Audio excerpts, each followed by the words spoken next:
ಎಲ್ಲರಿಗೂ ನಮಸ್ತೆ. ಇವತ್ತು ನಾನು ಮಾಡ್ತಾ ಇದ್ದೀನಿ ಗರಿ ಗರಿಯಾದ ಕೋಡ್ಬಳೆ.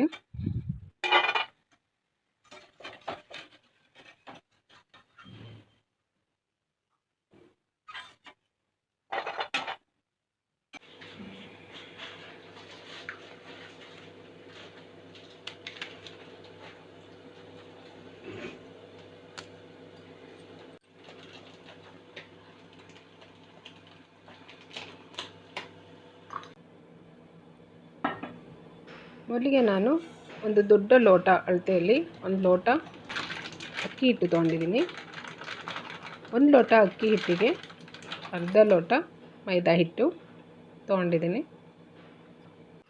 ಇದೆರಡನ್ನು ಮಿಕ್ಸ್ ಮಾಡಿ ಸ್ಟವ್ ಮೇಲಿಟ್ಟು ನಾನು ಡೈರೆಕ್ಟ್ ಬಾಣಲಿಗೆ ಹಾಕಿದ್ದೀನಿ.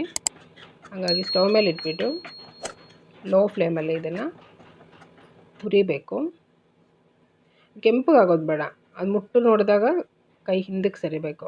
ಆ ರೀತಿ ಚೆನ್ನಾಗಿ ಬಿಸಿ ಆಗಬೇಕದು, ಅಷ್ಟು ಹುರಿದ್ರೆ ಸಾಕು. ಈಗ ಹುರಿದಿರೋ ಅಂಥ ಹಿಟ್ಟನ್ನು ಒಂದು ದೊಡ್ಡ ಬೌಲಿಗೆ ಹಾಕ್ತಾಯಿದ್ದೀನಿ. ಇದು ಸ್ವಲ್ಪ ತಣ್ಣಗಾಗಲಿ.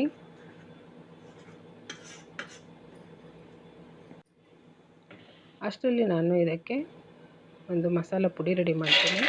ಇದಕ್ಕೆ ಒಂದು ಮುಷ್ಟಿಯಷ್ಟು ಕಡಲೆ ಬೀಜ, ಒಂದು ಮುಷ್ಟಿ ಕಡಲೆ, ಒಂದು ಸ್ಪೂನ್ ಜೀರಿಗೆ, ಮತ್ತು ಖಾರ ಎಷ್ಟು ಬೇಕೋ ಅಷ್ಟು ಒಣಮೆಣಸಿನ್ಕಾಯಿ, ರುಚಿಗೆ ತಕ್ಕಷ್ಟು ಉಪ್ಪು, ಮತ್ತು ಒಂದು ಮುಷ್ಟಿ ಒಣಕೊಬ್ಬರಿ, ಇದಷ್ಟು ನೈಸಾಗಿ ಪುಡಿ ಮಾಡ್ಕೊತೀನಿ. ನೋಡಿ, ಈ ರೀತಿ ಮಾಡಿದ್ರೆ ಸಾಕು. ತುಂಬ ನೈಸ್ ಆಗಬೇಕಂತಿಲ್ಲ, ಈ ರೀತಿ ಆದರೆ ಸಾಕು. ಇದನ್ನು ಅಕ್ಕಿ ಹಿಟ್ಟಿಗೆ ಹಾಕ್ತಾಯಿದ್ದೀನಿ.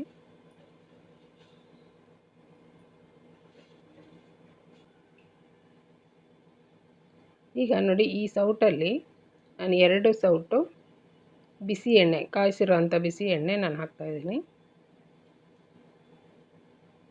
ಈ ಸೌಟು ತುಂಬ ದೊಡ್ಡದು ಅಲ್ಲ, ಸಣ್ಣದು ಅಲ್ಲ, ಆ ಅಳತೆಯಲ್ಲಿ ಇದೆ. ಇದು ಸರಿಯಾದ ಅಳತೆ. ಈ ಅಳತೆಯಲ್ಲಿ ಮಾಡಿ ನೋಡಿ, ತುಂಬ ಚೆನ್ನಾಗಾಗುತ್ತೆ. ಎಣ್ಣೆ ಹಾಕಿದ ಕೂಡಲೇ ಕೈ ಹಾಕಬೇಡಿ, ಬಿಸಿ ಇರುತ್ತೆ ಎಣ್ಣೆ. ಸ್ಪೂನಲ್ಲಿ ಸ್ವಲ್ಪ ಕಲಿಸ್ಕೊಂಡು ಆಮೇಲೆ ಕೈಯಿಂದ ಎಲ್ಲ ಸರಿಯಾಗಿ ಮಿಕ್ಸ್ ಮಾಡಿ ಸ್ವಲ್ಪ ಸ್ವಲ್ಪನೇ ನೀರು ಹಾಕಿ ನಾನು ಕಲಿಸ್ಕೊತೀನಿ. ನೋಡಿ, ತುಂಬ ಗಟ್ಟಿಯಾಗಿ ಕಲಿಸ್ಬಾರ್ದು, ಸಾಫ್ಟಾಗಿ ಕಲಿಸ್ಬೇಕು. ಈ ರೀತಿ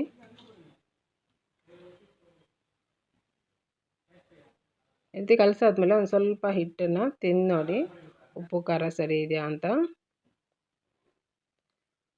ಈಗ ಚೆನ್ನಾಗಿ ಸ್ವಲ್ಪ ನಾದ್ಕೊಂಡಾದ್ಮೇಲೆ ನೋಡಿ, ಈ ರೀತಿ ಸ್ವಲ್ಪ ಸ್ವಲ್ಪ ಹಿಟ್ಟು ತೊಗೊಂಡು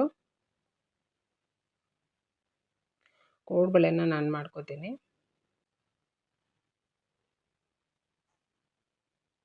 ನಾನು ತುಂಬ ದೊಡ್ಡ ದೊಡ್ಡ ಕೋಡ್ಬಳೆ ಮಾಡಲ್ಲ, ಚಿಕ್ಕ ಚಿಕ್ಕದಾಗೆ ಮಾಡ್ತೀನಿ. ಯಾಕೆಂದರೆ ದೊಡ್ಡ ದೊಡ್ಡದು ಮಾಡಿದ್ರೆ ಅದು ಕರಿಯೋದಕ್ಕೆ ತುಂಬ ಟೈಮ್ ಹಿಡಿಯುತ್ತೆ, ಒಳಗೆಲ್ಲ ಸರಿಯಾಗಿ ಬೇಯಲ್ಲ, ತುಂಬ ಟೈಮ್ ಹಿಡಿಯುತ್ತೆ.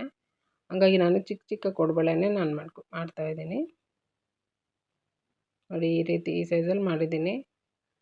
ನೀವು ಬೇಕಾದ್ರೆ ದೊಡ್ಡದಾಗೂ ಕೂಡ ಮಾಡ್ಕೋಬೋದು. ಸ್ವಲ್ಪ ಟೈಮ್ ಜಾಸ್ತಿ ಹಿಡಿಯುತ್ತೆ ಅದು ಫ್ರೈ ಆಗೋದಕ್ಕೆ. ಈ ರೀತಿ ಒಂದಷ್ಟು ಕೋಡ್ಬಳೆ ಮಾಡಿಟ್ಕೊಂಡು ಆಮೇಲೆ ಡೀಪ್ ಫ್ರೈ ಮಾಡಬೇಕು.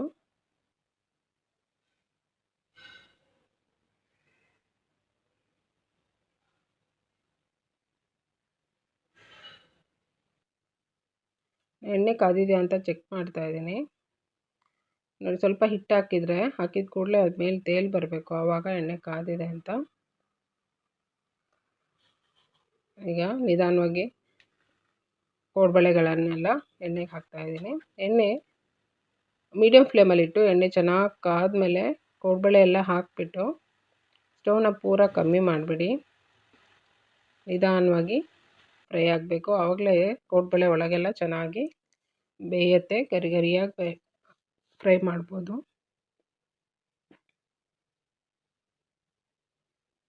ಈ ಥರ ತಿಂಡಿಗಳು ಮಾಡುವಾಗ ತುಂಬ ತಾಳ್ಮೆ ಬೇಕು, ಅರ್ಜೆಂಟಲ್ಲಿ ಆಗಲ್ಲ ಇದು.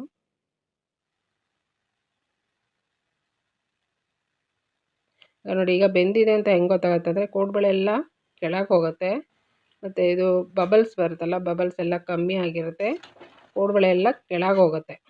ಆವಾಗ ಇದು ಬೆಂದಿದೆ ಅಂತ ಗೊತ್ತಾಗುತ್ತೆ. ಇಷ್ಟಾದಮೇಲೆ ನಾನು ತೆಗೆದು ಒಂದು ಪ್ಲೇಟಿಗೆ ತೆಗೆದುಬಿಟ್ಟು ಒಂದು ಪ್ಲೇಟಿಗೆ ಹಾಕ್ತೀನಿ. ಇದೇ ರೀತಿ ಅಷ್ಟು ಕೋಡ್ಬಳೆಗಳನ್ನು ಮಾಡಿಟ್ಕೊಂಡ್ರೆ ಇದು ತುಂಬ ಚೆನ್ನಾಗಾಗುತ್ತೆ, ಗರಿಗರಿಯಾಗಿ, ರುಚಿ ಕೂಡ ತುಂಬ ಚೆನ್ನಾಗಿರುತ್ತೆ. ಈ ರೀತಿ ಒಂದ್ಸಲ ಮಾಡಿ ನೋಡಿ. ನನ್ನ ವಿಡಿಯೋ ಇಷ್ಟ ಆದರೆ ಲೈಕ್ ಮಾಡಿ, ಶೇರ್ ಮಾಡಿ, ಸಬ್ಸ್ಕ್ರೈಬ್ ಮಾಡಿ. Thank you.